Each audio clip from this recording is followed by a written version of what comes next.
কক্সবাজারের মহেশখালীতে পুলিশের টহল টিমের উপর সশস্ত্র হামলা চালিয়ে পুলিশের ৩ সদস্যকে গুলিবিদ্ধ করার ঘটনায় দায়েরকৃত মামলার প্রধান আসামি ও একাধিক মামলার পলাতক আসামি আবু সাইদ গ্রেপ্তার হয়েছে।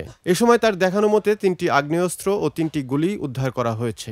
এ সময় পুলিশ সুপার মোহাম্মদ সাইফুদ্দিন শাহিন জানান, গোপন সংবাদের ভিত্তিতে সোমবার রাত ১টার দিকে বান্দরবান জেলার লামা উপজেলা থেকে তাকে গ্রেপ্তার করে মহেশখালী থানা পুলিশ।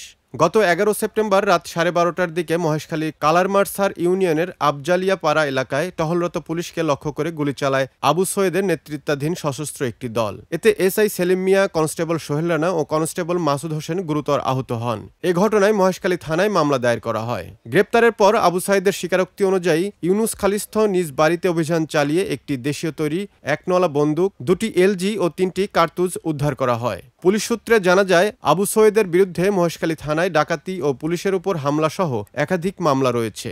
সোমবার রাতে তাকে গ্রেপ্তারের পর আইনি প্রক্রিয়া শেষে আদালতে পাঠানো হয়েছে। এর আগে গত রোববার মহেশখালী উপজেলার বিভিন্ন এলাকায় বিশেষ অভিযান চালিয়ে পুলিশের উপর হামলার ঘটনায় জড়িত সহ একাধিক মামলার পলাতক ৮ আসামিকে গ্রেপ্তার করা হয়। তাদের জিজ্ঞাসাবাদের পর পাওয়া তথ্যের ভিত্তিতে পুলিশের উপর হামলার ঘটনায় দায়েরকৃত মামলার প্রধান আসামি আবু সৈয়দকে গ্রেপ্তার করা হয়েছে।